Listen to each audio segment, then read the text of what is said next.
இங்கே ஒரு இளவரசனோட மனைவி சாகிறதுக்காக போறா. அதுக்கு முன்னாடி பழைய விஷயங்கள் எல்லாத்தையும் நினைச்சு பார்க்கறாளா.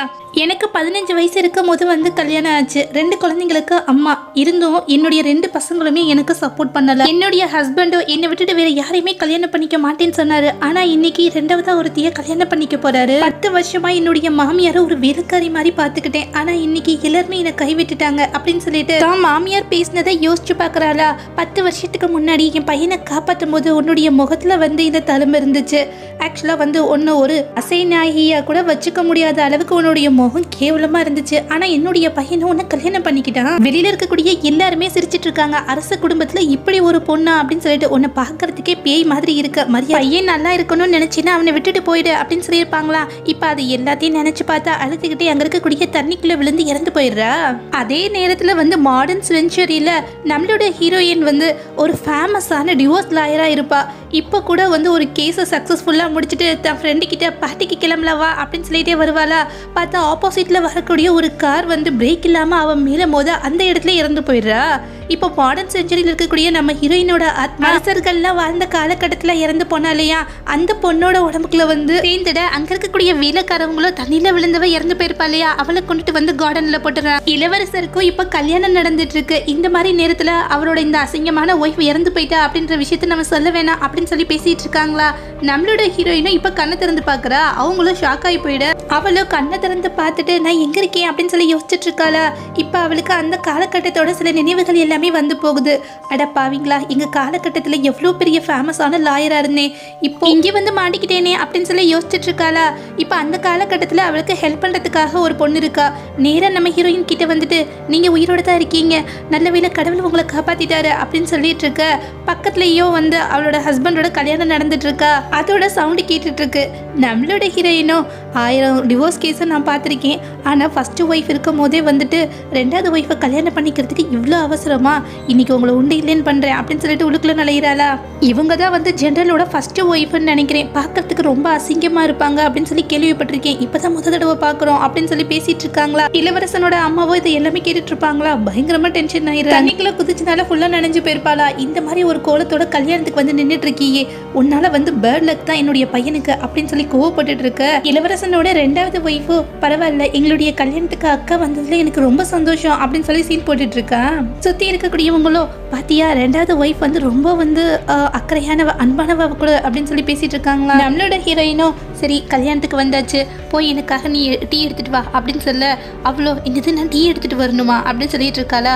வேற நான் தான் அவரோட ஃபர்ஸ்ட் ஒய்ஃப். ஜெனரல் மேன்ஷனோட மிஸ்டரஸ் அப்படின்ற முறையில என்னுடைய ஹஸ்பண்ட் 2வது ஒரு கல்யாணம் பண்ணிக்கணும், இல்லை புதுசாக ஒரு கண்குப்பினை உள்ளுக்குள்ளே கூட்டிட்டு வரணும்னு வச்சுக்கோயே, நீ எனக்கு டீ எல்லாம் கொடுத்து என்னோட பர்மிஷன் வாங்கணும், புரியுதா அப்படின்னு சொல்ல, இதுதான் அரச குடும்பத்தோட ரூல்ஸ்மா அப்படின்னு சொல்லிட்டு இருக்காளா. இது எல்லாமே கேட்டுட்டு அந்த செகண்ட் ஒய்ஃபாக வரக்கூடியவளோ, அதனால என்ன என்னுடைய அக்காவுக்கு டீ கொடுக்கறதுல எனக்கு பெருமை தான் அப்படின்னு சொல்லிட்டு டீ எடுத்துட்டு நம்ம ஹீரோயின் கிட்ட கொடுக்கறதுக்காக வரா. கிட்டக்க போயிட்டு கீழே போட்டுடுறா.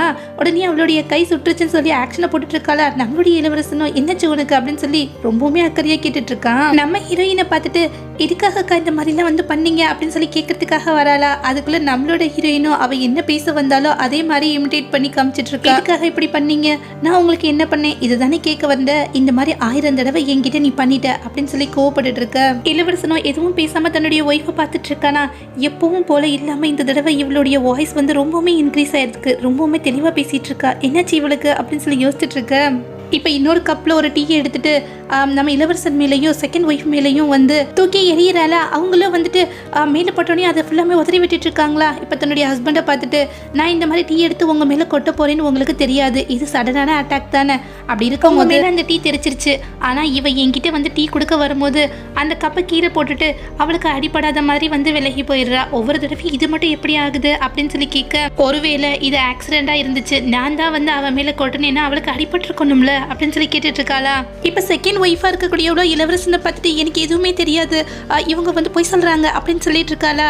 இப்ப நம்மளோட ஹீரோயினும் இங்க பாரு, நான் ரொம்பவுமே மோசமானவ, என்கிட்ட எதுவும் வச்சுக்காது, சப்போஸ் என்கிட்ட ஏதாவது வம்பு பண்ணினா கண்டிப்பா நான் ரிவெஞ்ச் பண்ணியே ஆவேன் அப்படின்னு சொல்லிட்டு ஃபியூச்சர்ல நல்ல டீ போட கத்துக்கோ, எனக்கு அதை சர்வ் பண்றதுக்கும் கத்துக்கோ அப்படின்னு சொல்லிட்டு அங்கிருந்து கிளம்பிடுறாளா. நம்மளோட இளவரசனும் அவளை ரொம்ப ஆச்சரியமா பார்த்துட்டு இருக்கான். இந்த மாதிரிலாம் பேசிட்டு போற தன் ஒய்ஃப் பின்னாடியே போறானா. இப்போ 2வது ஒய்ஃபும் இளவரசனை ஃபாலோ பண்ணிட்டு இருக்கா. இப்போ ஒரு இடத்துக்கு வந்ததுக்கு பிறகு அங்கே இருக்கக்கூடியவங்களோ என்னாச்சு இவங்க தண்ணீரை நனைஞ்சிட்டு இந்த மாதிரி ட்ரெஸ்ஸோட போய்கிட்டு இருக்காங்க. ஏற்கனவே இவங்களை பார்க்கறதுக்கு முகத்துல தழும்போட பயங்கரமா இருப்பாங்க, இப்போ அதை விட பயங்கரமா இருக்காங்களே அப்படின்னு சொல்லிட்டு இருக்க நம்மளுடைய இளவரசனை கேட்டுட்டு இருக்கானா. அதுல ஒருத்தியோ வேற ஒன்றும் கிடையாது, இளவரசருக்கு 2வது கல்யாணம் ஆக போகுதுன்னு தெரிஞ்ச உடனே தண்ணிக்குள்ள குதிச்சு சாகிறதுக்கு ட்ரை பண்ணியிருக்காங்க, அதனாலதான் இந்த மாதிரி அவங்க ட்ரெஸ்லாம் நினைஞ்சிருக்கு அப்படின்னு சொன்னோன்னே நம்மளோட இளவரசனும் பயங்கரமா ஷாக் ஆயிடுறானா. அதனால நம்மளோட ஹீரோயினை பார்க்கறதுக்காக போறான். இப்போ 2வது இருக்கக்கூடியவளோ நமக்கு கல்யாணம் ஆயிடுச்சு, இன்னைக்கு நைட்டு நீங்க என் கூட ஸ்டே பண்ணணும் அப்படின்னு சொல்ல, இல்ல எனக்கு ஒரு இம்பார்ட்டன்டான மீட்டிங் இருக்குன்னு அட்டன் பண்ணியே ஆகணும் அப்படின்னு சொல்லிட்டு போயிடுறான். அவளும் மனசுக்குள்ளேயே அசிங்கமான அவளை நான் சும்மாவே விட மாட்டேன் அப்படின்னு சொல்லி புலம்பிக்கிட்டு இருக்காளா. நம்மளோட ஹீரோயினும் நேர கண்ணாடி முன்னாடி வந்து உட்காந்துட்டு ஒரு வழியா வந்து இந்த உடம்புக்கு சொந்தமானவளோட கோபத்தை எல்லாத்தையும் இன்னைக்கு நான் வெளியில காமிச்சிட்டேன், ஆனா என்ன ரொம்ப ஃபேமஸான அந்த லாயரை நான் ரொம்பவுமே மிஸ் பண்றேன் அப்படின்னு சொல்லிட்டு என்னுடைய அழகை எல்லாமே நான் மீட்டுக்கு கொண்டுட்டு வரணும் அப்படின்னு சொல்லிட்டு இருக்க, அவளுக்கு ஹெல்ப்புக்காக ஒரு பொண்ணு இருப்பா இல்லையா, அவளை ஒரு கிரீமை கொண்டு வந்து அங்க வைக்கிறாளா. இது என்னது அப்படின்னு சொல்லி கேட்டுட்டு இருக்க, அவங்க முகத்துல இருக்கக்கூடிய இந்த தழும்பு மறையணும் அப்படின்றதுக்காண்டி இளவரசனோட செகண்ட் ஒய்ஃப் இருப்பா இல்லையா, அவ தான் வந்து தயார் பண்ணி கொடுத்த கிரீம் தான் இது அப்படின்னு சொல்லிட்டு இருக்காளா. அதை எடுத்து பார்த்தா ஃபுல்லாமே மெர்க்குரியா இருக்குமா, இது இவ்வளோ அதிகமா இருக்கு, இது முகத்துல பட்டுச்சு அப்படின்னா அந்த தழும்பு இன்னும் கொடூரமா தான் மாறிட்டு இருக்கும், இப்பதான் அவளோட கெட்ட எண்ணம் புரியுது அப்படின்னு சொல்ல, இப்ப ஹெல்ப்புக்காக இருக்கக்கூடிய பொண்ணும் என்ன சொல்றீங்க அப்படின்னு சொல்லிட்டு வேகமா போய் இந்த கிரீமை ஃபுல்லாமே அவ கையில இருந்து அடிச்சிட்டு இருக்காளா. நிச்சயமா சைனீஸ் மெடிசன் மூலமா வந்து இந்த தழும்பு நம்ம முகத்துல இருந்து எடுத்துடலாம் அப்படின்னு சொல்லிட்டு அப்புறம் ஆலோவேரா ஜெல், சில ரோஸோட பெடல்ஸ், இந்த மாதிரி சில பொருட்கள் எல்லாத்தையும் எழுதி பக்கத்தில் இருக்கக்கூடிய அந்த பொண்ணுகிட்ட கொடுத்து இதை உடனே எனக்கு ஏற்பாடு பண்ணி கொடு அப்படின்னு சொல்ல, அவளும் சரின்னு சொல்லிட்டு இருக்கா.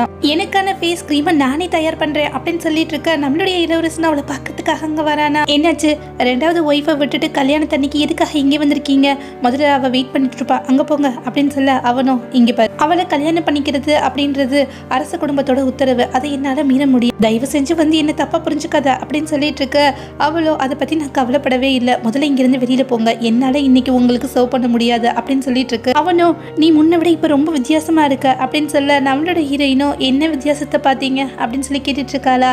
இதுக்கு முன்னாடி நான் வேற யாரையாவது கல்யாணம் பண்ணிக்கணும் அப்படின்னா நிச்சயமா வந்து உனக்கு அது பிடிக்கவே பிடிக்காது, உன் கண்ணில் ஒரு பணிவை பார்ப்பேன், ஆனால் இப்போ ரொம்பவுமே அரகண்டாக இருக்கு அப்படின்னு சொல்லி கேட்டுட்டு இருக்கு. போதும் நிறுத்துங்க, ரொம்ப நேரம் ஆயிடுச்சு, உங்களுடைய 2வது ஒய்ஃப் உங்களுக்காக காத்துட்டு இருக்கா, முதல்ல இங்கேருந்து கிளம்புங்க அப்படின்னு சொல்லிட்டு இருக்காளா.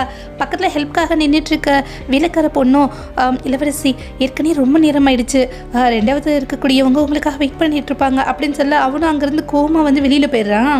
சைனீஸ் மெடிசன்ல இப்போ தான் தயார் பண்ண இந்த கிரீமை ஃபேஸில் அப்ளை பண்ணுறாளா. நிறைய நாட்கள் நம்ம இளவரசியோட முகத்தில் இருந்த தழும்பும் மறைஞ்சு போயிடுதா, இப்போ முன்ன விட ரொம்ப அழகா மாறிடுறா. இப்ப நம்மளுடைய ஹீரோயினை பாக்குறதுக்காக இளவரசன் செகண்ட் ஒய்ஃப், அப்போ நம்ம ஹீரோயினோட 2 பசங்க எல்லாருமே வந்துட்டு இருக்காங்களா.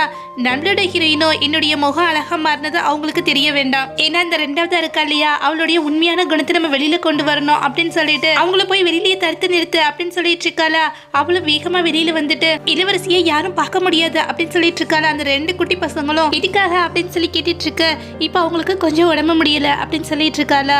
ஆனா அவங்களும் நம்மளுடைய செகண்ட் அம்மா வந்து ரொம்ப நல்லவங்க, எவ்வளோ அன்பா நம்ம கிட்ட நடந்துக்கிறாங்க, ஆனா முதல்ல இருக்கக்கூடியவங்களும் வந்துட்டு எவ்வளோ கேவலமானவங்க பார்த்தியா, நம்மளை இங்கேயே தடுத்து நிறுத்துறாங்க, ரொம்ப கெட்டவங்க அப்படின்னு சொல்லிட்டு இருக்க. இப்போ நம்ம ஹீரோயின் கூட ஹெல்ப்காக இருந்திருப்பாளா, அவளோ எதுக்காக உங்களுடைய அம்மாவை பத்தி இந்த மாதிரிலாம் பேசிட்டு இருக்கு, அவங்கள பத்தி ஏதோ தப்பா புரிஞ்சிட்டு இருக்கீங்க பசங்களா அப்படின்னு சொல்ல, இப்போ அந்த பையனும் வந்துட்டு நீ யாரு அப்படின்னு சொல்லிட்டு அவளை பிடிச்சி கீழே தள்ளி விட்டுறான். நீ ஒரு வேலைக்காரி, உனக்குலாம் வந்துட்டு எங்க கிட்ட பேசுறதுக்கு இவ்வளோ தைரியம் இருக்கா அப்படின்னு சொல்லி கேட்டுட்டு இருக்கு. நம்மளுடைய இளவரசன் அந்த இடத்துக்கு வந்துடுறானா, எதுக்காக இந்த மாதிரி இவ்வளோ கீழே தள்ளி விட்டுருக்கீங்க அப்படின்னு சொல்லி கேட்க, இப்போ 2வது இருக்கக்கூடிய ஒய்ஃபோ என்னாச்சுன்னு தெரியல, அக்கா வந்து என்ன பார்க்க மாட்டேன்னு சொல்லிட்டாங்க, நாங்கள் அவங்கள பார்க்கணும்னு சொல்லிட்டு ரொம்ப பொலைட்டாக தான் பேசிட்டு இருந்தோம், ஆனால் இவ்வளோ வந்துட்டு ரொம்ப கேவலமாக என்ன பேசிட்டா தெரியுமா அப்படின்னு சொல்லிட்டு இருக்கு. அந்த 2 குட்டிச்சாத்தன்களும் சேர்ந்துட்டு இன்னைக்கு நீங்கள் அம்மாவுக்கு தண்டனை கொடுத்தே ஆகணும் அப்படின்னு சொல்லிட்டு வேகமாக போய் கதவை ஓப்பன் பண்ணுறதுக்காக போகிறாங்களா. பார்த்தா அந்த இடத்துல நம்மளோட ஹீரோயினோட ஃபேஸில் இருக்கக்கூடிய தழும்பு சரியாயிடும் இல்லையா, அது வெளியில தெரியக்கூடாது அப்படின்றதுக்காண்டி முகம் ஃபுல்லாமே ஒரு ஃபேஷியல் கிரீமை வச்சு பூசி வச்சிருப்பாளா. கதவை ஓப்பன் பண்ணிட்டு வெளியில வர அவளை பார்த்த உடனே அந்த 2 பசங்களும் ஐயோ பேய் அப்படின்னு சொல்லிட்டு அந்த இடத்த விட்டு ஓடி போயிடுறாங்க. நம்மளுடைய இளவரசன் ஒரு பக்கம் ஷாக்காய் போய் தன்னுடைய ஒய்ஃபை பார்த்துட்டு இருக்கான். அடுத்து என்ன நடந்தது அப்படின்றத நெக்ஸ்ட் பார்ட்ல பார்க்கலாம். தேங்க்யூ.